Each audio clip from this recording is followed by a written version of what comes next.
ಶ್ರೀ ಗುರುಭ್ಯೋ ನಮಃ. ಈ 2ನೇ ಅಧ್ಯಾಯದ 1ನೇ ಪಾದದ ಸರ್ವಗತತ್ವಾಧಿಕರಣ, ಅದರಲ್ಲಿ ಈ ಎಲ್ಲ ಸೂತ್ರಗಳನ್ನು ನಾವು ನೋಡಿ ಮುಗಿಸಿದ್ದೀವಿ. ದ್ವೈತ ದರ್ಶನದ ಪ್ರಕಾರ ಸಂಕ್ಷಿಪ್ತವಾಗಿ ಸೂತ್ರಾರ್ಥ, ಮತ್ತೆ ವಿಶಿಷ್ಟಾದ್ವೈತದಲ್ಲಿ ಸೂತ್ರಾರ್ಥಗಳು, ಅದ್ವೈತದಲ್ಲಿ ಸೂತ್ರಾರ್ಥಗಳು, ಇದೆಲ್ಲವನ್ನು ಕೂಡ ನಾವು ನೋಡಬೇಕು. ಹಾಗೆ ಅದರ ವಿಮರ್ಶೆಯನ್ನು ಕೂಡ ನೋಡಬೇಕು. ಅದರಲ್ಲಿ ಮೊದಲನೇದ್ದು ಸರ್ವತ್ರ ಪ್ರಸಿದ್ಧೋಪದೇಶ ಅಂತ. ಅಲ್ಲಿ ಸಂಸ್ಕೃತದಲ್ಲಿ ವಾಕ್ಯಗಳನ್ನು ಕೊಟ್ಟಿದ್ದಾರೆ, ಅದನ್ನು ಗಮನಿಸಿ. ತತ್ತು ಇತಿ ವರ್ತತೆ, ತತ್ ಎಂಬ ಶಬ್ದವನ್ನು ಮತ್ತು ಉಚ್ಯಮಾನಂ ಅನ್ನುವುದನ್ನು ಎರಡನ್ನು ಕೂಡ ಇಟ್ಕೊಳ್ಬೇಕು. ಉಚ್ಯಮಾನವನ್ನು ಹೇಳಲ್ಪಟ್ಟದ್ದು ಅಂತ ಅದರ ಅರ್ಥ. ತತ್ ಅಂದ್ರೆ ಅದು ಅಂತ ಅರ್ಥ. ಅದಕ್ಕೆ ಏನ್ ಅರ್ಥ ಆಗ್ತದೆ ಅಂದ್ರೆ, ಸರ್ವತ್ರ ಪೃಥಿವ್ಯಾದಿಷು ಉಚ್ಯಮಾನಂ.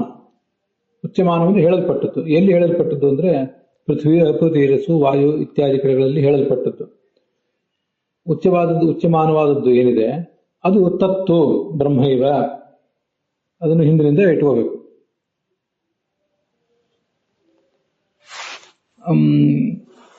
ಅದಾದ್ಮೇಲೆ ಅದು ಬ್ರಹ್ಮನೇ ಆಗಿದೆ. ಅಲ್ಲಿ ಹೇಳಲ್ಪಟ್ಟದ್ದೆಲ್ಲವೂ ಬ್ರಹ್ಮನೇ ಆಗಿದೆ. ಕುತಃ? ಯಾಕೆಂದ್ರೆ ಸರ್ವತ್ರ ಪ್ರಸಿದ್ಧೋಪದೇಶಾತ್, ಪ್ರಸಿದ್ಧೋಪದೇಶಾತ್ ಅಂದ್ರೆ ಬ್ರಹ್ಮಣ್ಯ ಶ್ರುತ್ಯಾದೋ ಪ್ರಸಿದ್ಧಸ್ಯ ಬ್ರಹ್ಮಶಬ್ದಸ್ಯ ಉಪದೇಶಾತ್. ಪ್ರಸಿದ್ಧಸ್ಯ ಉಪದೇಶ ಪ್ರಸಿದ್ಧೋಪದೇಶ ಅಂತ ಅದರ ತಾತ್ಪರ್ಯ ನಮ್ಗೆ ಗೊತ್ತಿರುವಂತೆ. ಪ್ರಸಿದ್ಧವಾದದ್ದರ ಉಪದೇಶ. ಪ್ರಸಿದ್ಧವಾದದ್ದರ ಉಪದೇಶ ಅಂದ್ರೆ ಪ್ರಸಿದ್ಧವಾದ ಶಬ್ದದ ಉಪದೇಶ. ಯಾವುದದು? ಬ್ರಹ್ಮ ಶಬ್ದ. ಮತ್ತೆ ಅದಲ್ಲದೆ ಅದು ಸರ್ವತ್ರ ಅಂತಿದೆಯಲ್ಲ, ಎಲ್ಲಾ ಕಡೆಯೂ ಅದನ್ನೇ ಉಪದೇಶ ಮಾಡಿರುವುದರಿಂದ ಅಂತ ಹೀಗರ್ಥ. ಪ್ರಸಿದ್ಧಸ್ಯ ಬ್ರಹ್ಮಣ್ಯೇವ ಶ್ರುತ್ಯಾದೋ ಪ್ರಸಿದ್ಧಸ್ಯ ಶಬ್ದಸ್ಯ ಉಪದೇಶ. ಸರ್ವತ್ರ ಅಂದ್ರೆ ಅದು ಹಿಂದೆ ಪೃಥ್ವಿಯಾದಿ ಇತ್ಯಾದಿ ಕಡೆಗಳಲ್ಲಿ ಅದು ಬಂದಿದೆ. ಸರ್ವತ್ರ ಅನ್ನೋದನ್ನ ಇನ್ನೊಂದು ರೀತಿ ಇಟ್ಕೋಬಹುದು ಅಂತ ನನ್ನ ಆಲೋಚನೆ. ಸರ್ವತ್ರ ಪೃಥ್ವಿಯಾದಿಗಳಲ್ಲಿ ಹೇಳಲ್ಪಟ್ಟಂಥದ್ದು ಬ್ರಹ್ಮವೇ ಆಗಿದೆ. ಯಾಕೆಂದ್ರೆ ಸರ್ವತ್ರ ಲೋಕ ವೇದಾದಿ ಸಮಸ್ತ ಶಾಸ್ತ್ರಗಳಲ್ಲಿಯೂ ಕೂಡ ಪ್ರಸಿದ್ಧವಾದಂತಹ ಬ್ರಹ್ಮ ಶಬ್ದವನ್ನೇ ಉಪದೇಶ ಮಾಡಿರುವುದರಿಂದ ಅಂತ ಇಟ್ಕೋಬಹುದು. ಬೇಕಂತ ಏನಿಲ್ಲ. ಬ್ರಹ್ಮ ಶಬ್ದ ಬಂದಿರುವುದರಿಂದ ಬ್ರಹ್ಮಶಬ್ದ ವಿಷ್ಣುವಿಗೆ ಹೊಂದುತ್ತದೆ ಹೊರತು ಬೇರೆ ಯಾರಿಗೂ ಹೊಂದುವುದಿಲ್ಲ. ಆದ್ದರಿಂದ ನಾವಿಲ್ಲಿ ವಿಷ್ಣುವನ್ನೇ ಇಟ್ಕೊಳ್ಬೇಕು ಅಂತ ಅದರ ತಾತ್ಪರ್ಯ. ಮುಂದೆ ವಿವಕ್ಷಿತ ಗುಣೋಪಪತ್ತೇಶ್ಚ ಅಂತ. ವಿವಕ್ಷಿತ ಅಂದ್ರೆ ಈ ತಾತ್ಪರ್ಯಕ್ಕೆ ವಿಷಯವಾದದ್ದು. ಶ್ರುತಿ ಆ ಗುಣಗಳನ್ನು ಪ್ರತಿಪಾದನೆ ಮಾಡಿದೆ ಅಂದ್ರೆ ಅದನ್ನು ಹೇಳಬೇಕೆಂಬ ಉದ್ದೇಶದಿಂದಲೇ ಮಾಡಿದೆ. ಸುಮ್ಮನೆ ವ್ಯರ್ಥವಾಗಿ ಅದನ್ನು ಹೇಳುವ ಅಂತ ಆಲೋಚನೆ ಇರೋದಿಲ್ಲ ಅದಕ್ಕೆ. ಹಾಗಾಗಿ ಶ್ರುತಿಗೆ ಅದರ ತಾತ್ಪರ್ಯ ಇದೆ. ದ ಶ್ರುತೀಸ್ ಮೀನ್ ಇಟ್ ಅಂತ ಅರ್ಥ. ಇಂಗ್ಲಿಷ್ನಲ್ಲಿ ಮೀನ್ ಅಂತೀವಲ್ಲ, ಸುಮ್ಮನೆ ಹೇಳುವುದಲ್ಲ, ಅದು ತಾತ್ಪರ್ಯ ಇದೆ ಅದಕ್ಕೆ. ಅದು ವಿವಕ್ಷಿತ ಅಂತ. ವಿವಕ್ಷಿತವಾದ ಅಶ್ರುತತ್ವಾದ ಗುಣಗಳು ಬ್ರಹ್ಮನಲ್ಲಿಯೇ ಹೊಂದುತ್ತವೆ ಹೊರತು ವಿಷ್ಣು ಜೀವನಲ್ಲಿ ಹೊಂದೋದಿಲ್ಲ. ಅಲ್ಲಿ ಕೂಡ ಸರ್ವತ್ರ ತತ್ವ ಇತ್ಯಾದಿಗಳು ತಿಳ್ಕೊಳ್ಬೇಕು. ವಕ್ತು ಯೋಗ್ಯಗಳಾಗಿವೆ ಅವು, ಮತ್ತೆ ತಾತ್ಪರ್ಯ ವಿಷಯವೂ ಆಗಿವೆ. ಮುಂದೂ ಕೆಲವು ಗುಣಗಳನ್ನು ಹೇಳುವವರಿದ್ದೇವೆ. ಅದನ್ನೇ ತಾತ್ಪರ್ಯ ವಿಷಯಾಣಾಂವಾ ಅಂತ ಜಯತೀರ್ಥರು, ತ್ರಿವಿಕ್ರ ಪಂಡಿತರು ಇತ್ಯಾದಿಗಳು ಹೇಳಿದ್ದನ್ನ ಅಲ್ಲಿ ಬರೆದಿದ್ದಾರೆ. ಹೀಗೆ ಆ ಎಲ್ಲಾ ಗುಣಗಳು ಉಪಪತ್ತೇಶ್ಚ ಬ್ರಹ್ಮನಲ್ಲಿಯೇ ಹೊಂದುವುದರಿಂದ ಪೃಥ್ವಿಯಾದಿಗಳಲ್ಲಿ ಇರುವವನು ಬ್ರಹ್ಮನೇ ಆಗಿದ್ದಾನೆ ಹೊರತು ಜೀವ ಅಲ್ಲ ಅಂತ ಅದರ ತಾತ್ಪರ್ಯ.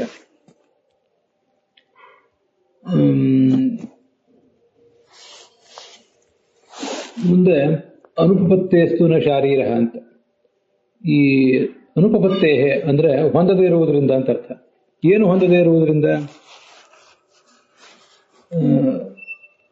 ಸರ್ವಗತತ್ವ ಅಂತ ಅನ್ನೋದು ಜೀವನಲ್ಲಿ ನೀವು ಹೇಳಿದ್ರೂ ಪ್ರತಿಪಾದಿತ ಆಗ್ಲಿಕ್ಕೆ ಸಾಧ್ಯ ಇಲ್ಲ.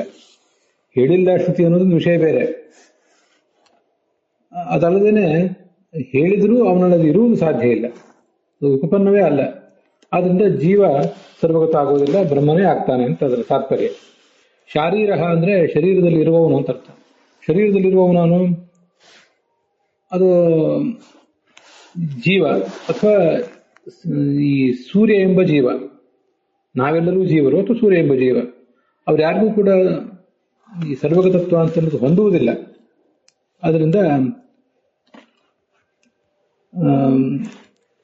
ಅವರಿಗೆ ಈ ಸರ್ವಗತನಾದವನು ಈ ಜೀವ ಆದಿತ್ಯ ಮೊದಲಾದವರು ಆಗುವುದೇ ಇಲ್ಲ ಅಂತ ತಾತ್ಪರ್ಯ.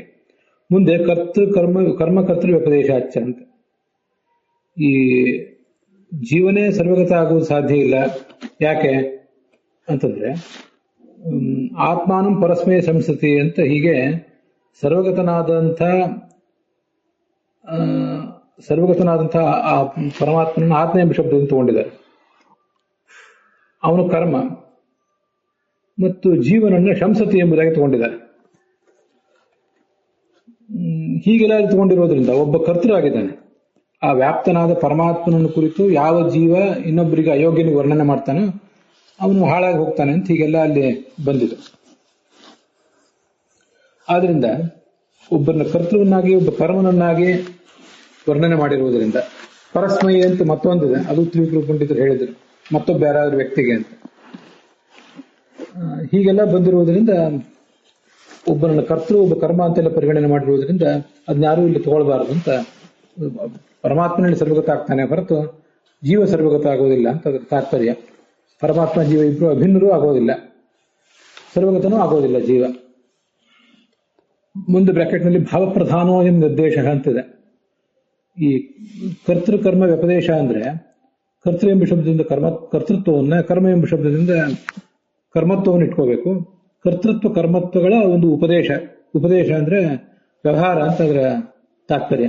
ಉಪದೇಶ ಅಂದ್ರೆ ಹೇಳುವಿಕೆ, ಸ್ಟೇಟ್ಮೆಂಟ್ ಅಂತ ಹೀಗೆ ಅದರ ಅರ್ಥ. ಕರ್ತೃತ್ವದ ಸ್ಟೇಟ್ಮೆಂಟ್, ಕರ್ಮತ್ವದ ಸ್ಟೇಟ್ಮೆಂಟ್ ಅಂತ ಹೀಗೆಲ್ಲ ಹೀಗೆ ಬಂದಿದೆ. ಆದ್ರೆ ಆ ಭಾವಪ್ರಧಾನ ನಿರ್ದೇಶ ಏನು ಬೇಕಾಗಿಲ್ಲ ಅಂತ ನಾನು ಆವಾಗಲೇ ಹೇಳಿದ್ದೆ. ಕರ್ತ ಇತಿ ವ್ಯಪದೇಶ, ಕರ್ಮ ಇತಿ ವ್ಯಪದೇಶ, ಇಷ್ಟೇ ಸಾಕು. ಭಾವಪ್ರಧಾನ ನಿರ್ದೇಶ ಅಂತ ಅನ್ನೋದು ಭಾವ ಅದೇನು ಅನಿವಾರ್ಯ ಏನಲ್ಲ. ಭಾವ ಅಂದ್ರೆ ಆ ವ್ಯಕ್ತಿಯಲ್ಲಿರುವಂತಹ ಗುಣಗಳು ಅಂತ. ಗುಣಗಳನ್ನು ಹೇಳಿರುವ ಪ್ರಧಾನ, ವ್ಯಕ್ತಿಯನ್ನು ಹೇಳಿರುವಂತಹ ಶಬ್ದ ಅಲ್ಲಿದ್ರೂ ಕೂಡ ಅದನ್ನು ಗುಣಗಳನ್ನ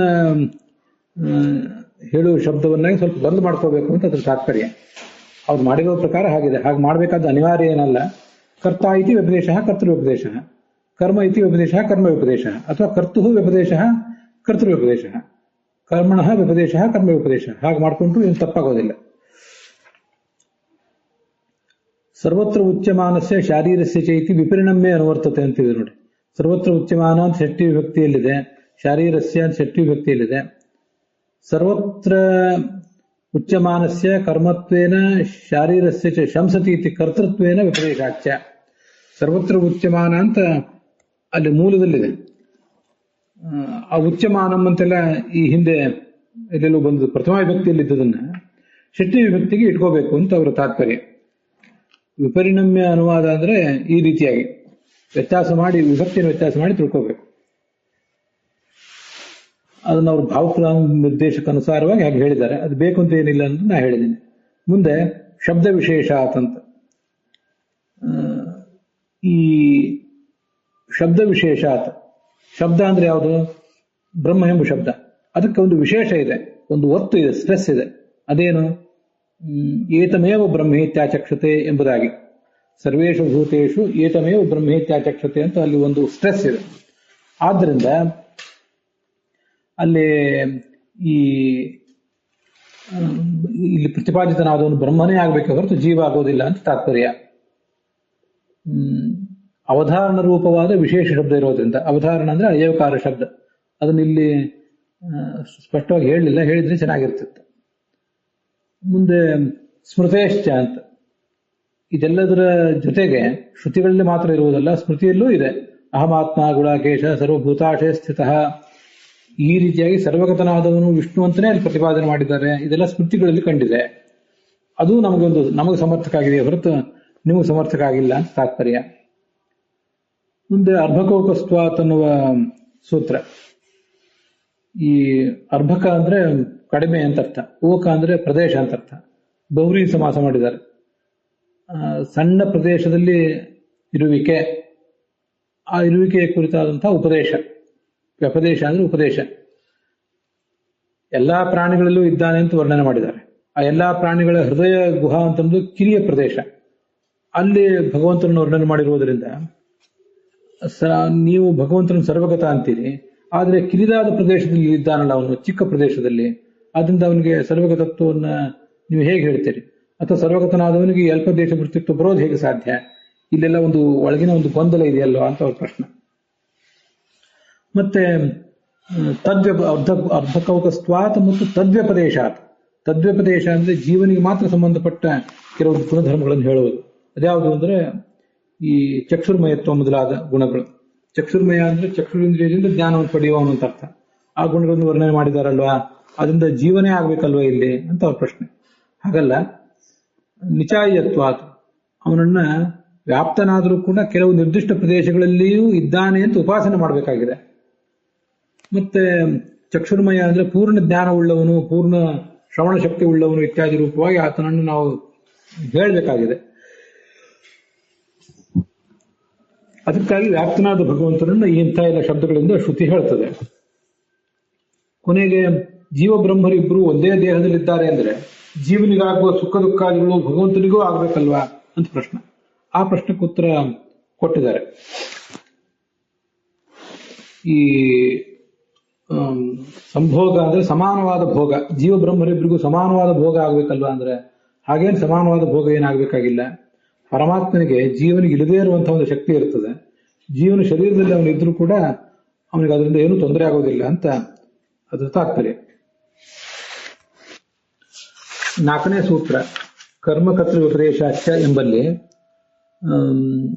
ಭಾವಪ್ರಧಾನೋಯಂ ಸರ್ವತ್ರ ಉಚ್ಯಮಾನಸ್ಯ ಇತಿ ಶಾರೀರಸ್ಯ ಚ ವಿಪರಿಣಮ್ಯ ಅನುವರ್ತತೆ. ಇದೆಲ್ಲ ಆಯ್ತು. ಸರ್ವತ್ರ ಉಚ್ಯಮಾನಂ ತತ್ ಅಂತ ಹೀಗೆಲ್ಲ ಪ್ರಥಮ ವಿಭಕ್ತಿಯಲ್ಲಿ ಇದ್ದದನ್ನ ಷಷ್ಠಿ ವಿಭಕ್ತಿ ಇಟ್ಕೋಬೇಕು. ಹಾಗೆ ಇಟ್ಕೊಂಡಿದ್ರಿಂದ ಏನಾಯ್ತು? ಸರ್ವತ್ರ ಉಚ್ಯಮಾನಸ್ಯ ಕರ್ತೃತ್ವೇನ ವ್ಯಪದೇಶಾತ್. ಸರ್ವತ್ರ ಎಲ್ಲ ಪೃಥ್ವಿ ಮೊದಲಾದ ಕಡೆಗಳಲ್ಲಿ, ಪೃಥ್ವಿ, ಅಪು, ತೇಜಸ್ಸು, ನಕ್ಷತ್ರ ಇತ್ಯಾದಿ ಕಡೆಗಳಲ್ಲಿರುವ ಒಂದು ತತ್ವಕ್ಕೆ ಅಂದ್ರೆ ಬ್ರಹ್ಮಕ್ಕೆ ಕರ್ಮತ್ವೇನ ವ್ಯಪದೇಶ ಮಾಡಿದ್ದಾರೆ. ಆ ಬ್ರಹ್ಮವನ್ನು ಕರ್ಮ ಎಂಬುದಾಗಿ, ಕರ್ಮತ್ವೇನ ಅಂದ್ರೆ ಪ್ರಕಾರವನ್ನು ಹೇಳ್ತದೆ. ಕರ್ಮತ್ವೇನ ಪ್ರಕಾರೇಣ ಅದನ್ನು ವರ್ಣನೆ ಮಾಡಿದ್ದಾರೆ. ಮುಂದೆ ಅದು ಒಂದಾಯ್ತು. ಇನ್ನ ಶಾರೀರಸ್ಯ ಶಂಸತಿ ಇತಿ ಕರ್ತೃತ್ವೇನ ವ್ಯಪದೇಶ ಅಂತ ಇನ್ನೊಂದು. ಶಂಸತಿ ಎಂಬುದಾಗಿ ಶ್ರುತಿ ವಾಕ್ಯ ಇದೆ. ಆ ಶ್ರುತಿ ವಾಕ್ಯದಿಂದ ಶಾರೀರನಾದ ಜೀವನಿಗೆ ಕರ್ತೃತ್ವವನ್ನು ಹೇಳಿದ್ದಾರೆ ಅಂತ ಹೀಗದರ ತಾತ್ಪರ್ಯ. ಶ್ರುತಿಯಲ್ಲಿ ಶಂಸತಿ ಎಂಬುದಾಗಿ ಪ್ರಥಮ ಪುರುಷದ ಏಕವಚನದ ರೂಪ ಇದೆ. ಅದಕ್ಕನುಸಾರವಾಗಿ ತ್ವಂ ಮತ್ತು ಅಹಂ ಇವೆರಡನ್ನು ಬಿಟ್ರೆ ಅವೆರಡು ಮಧ್ಯಮ ಪುರುಷ ಮತ್ತು ಉತ್ತಮ ಪುರುಷಕ್ಕೆ ಸಂಬಂಧಪಡ್ತವೆ. ಶಂಸತಿ ಅಂತ ಇರುವುದರಿಂದ ಯಾವ ಪಂಡಿತನು, ಯಾವ ಜೀವನು ಈ ಬ್ರಹ್ಮನ ಕುರಿತು ಪರಸ್ಮಯ ಮತ್ತು ಬ್ಯಾರಿಗಾದ್ರೂ ಜಿಜ್ಞಾಸುವಿಗೆ ಉಪದೇಶ ಮಾಡ್ತಾನೋ ಅಂತ ಹೀಗೆ ಅರ್ಥ ಆಗ್ತದೆ ಆ ಶಂಸತಿ ಅನ್ನೋದ್ರಿಂದ. ಹಾಗಾದ್ರೆ ಹೇಳುವವನು ಯಾರು? ಈ ಜಗತ್ತಿನಲ್ಲೆಲ್ಲ ಹೇಳುವವರು ಶರೀರದಲ್ಲಿರುವಂತಹ ನಮ್ಮಂಥ ಜೀವರೇ, ಅವರೇ ಪರಮಾತ್ಮನ ಕುರಿತಾಗಿ ಹೇಳುವವರು. ಶಂಸತಿ ಎಂಬ ಮಾತಿನಿಂದ ಶ್ರುತಿಯು ಶಾರೀರನಾದ ನಮ್ಮಂಥ ಒಬ್ಬ ಸಾಮಾನ್ಯ ವಿದ್ವಾಂಸನನ್ನ, ಉಪದೇಶಕನನ್ನ ಕರ್ತೃ ಎಂಬುದಾಗಿ ಹೇಳಿದೆ. ಹೇಳ್ತಿರೋದ್ರಿಂದ ಇವನು ಕರ್ತೃ ಆಗ್ತಾನೆ, ಹೇಳುವವನು, ಹೇಳಲ್ಪಡುವ ವಸ್ತು ಕರ್ಮ ಆಗ್ತದೆ. ಕರ್ತೃ ಮತ್ತು ಕರ್ಮಗಳೆರಡು ಬೇರೆ ಬೇರೆ ಆಗಿರೋದ್ರಿಂದ ಆ ಬ್ರಹ್ಮನೇ ಸರ್ವಗತ ಆಗಬೇಕೇ ಹೊರತು, ಕರ್ಮವೇ ಸರ್ವಗತ ಆಗಬೇಕೇ ಹೊರತು ಕರ್ತೃವು ಸರ್ವಗತ ಆಗೋದು ಸಾಧ್ಯ ಇಲ್ಲ ಅಂತ ಅದರ ತಾತ್ಪರ್ಯ. ಅಲ್ಲಿ ಆ ಬ್ರಾಕೆಟ್ ನಲ್ಲಿ ಕೊಟ್ಟಿರುವ ವಾಕ್ಯಗಳಲ್ಲಿ ಭಾವ ಅಂತಿದೆ. ಭಾವ ಅನ್ನೋ ಶಬ್ದಕ್ಕೆ ಓದುಗರು ಸರಿಯಾಗಿ ಗಮನಿಸಬೇಕು. ಭಾವ ಅಂದ್ರೆ ಧಾತುವಿನ ಅರ್ಥ ಅಂತ ಒಂದು ಬೇರೆ ಇದೆ. ಕರ್ತರ್ಥಲಿಪ್ತ ಪ್ರತ್ಯಯ, ಕರ್ಮಾರ್ಥಲಿಪ್ತ ಪ್ರತ್ಯಯ, ಹಾಗೆ ಭಾವೇಕ್ತ ಪ್ರತ್ಯಯ ಅಂತಿರ್ತದೆ. ಅಲ್ಲಿ ಭಾವ ಅಂದ್ರೆ ಧಾತುವಿನ ಅರ್ಥ ಅಂತ ಅರ್ಥ. ಆದ್ರೆ ಆ ಅರ್ಥ ಇಲ್ಲಿ ಸಮ್ಮತ ಅಲ್ಲ. ಇಲ್ಲಿ ಭಾವ ಅಂದ್ರೆ ಗುಣ ಅಂತ ಅರ್ಥ. ಗುಣಿಯನ್ನು ಹೇಳಿರುವ ಶಬ್ದವನ್ನು ಅಲ್ಲಿ ಇರ್ತದೆ. ಮೂಲದಲ್ಲಿ ಇರುವುದು ಗುಣಿಯನ್ನು ಹೇಳುವ ಶಬ್ದ, ನಾವು ಅಥವಾ ಧರ್ಮಿಯನ್ನು ಹೇಳುವ ಶಬ್ದ. ಆದ್ರೆ ನಾವು ಇಟ್ಕೊಳ್ಬೇಕಾದದ್ದು, ನಾವು ತಿಳಿಯಬೇಕಾದದ್ದು ಆ ಧರ್ಮವಾಚಕವಾದ ಧರ್ಮವನ್ನು ತಿಳ್ಕೋಬೇಕು ಅಥವಾ ಗುಣವನ್ನು ತಿಳ್ಕೋಬೇಕು ಅಂತ ಹಾಗಾದ್ರೆ ತಾತ್ಪರ್ಯ. ಅದಕ್ಕೆ ಇಲ್ಲಿಗೆ ಭಾವ ಅಂದ್ರೆ ಗುಣ ಅಥವಾ ಧರ್ಮ. ಅಲ್ಲಿಗೆ ಈ ಅಧಿಕರಣಕ್ಕೆ ಸಂಬಂಧಪಟ್ಟ ದ್ವೈತ ದರ್ಶನದ ಎಲ್ಲ ಸೂತ್ರಗಳ ಅರ್ಥಗಳನ್ನು ನೋಡಿದ್ದಾಯ್ತು. ಇನ್ನು ಮುಂದೆ ಅದ್ವೈತದ ಅರ್ಥ ಮತ್ತು ವಿಶಿಷ್ಟಾದ್ವೈತ ಅರ್ಥಗಳನ್ನ ನಾಳೆ ದಿವಸ ನೋಡೋಣ.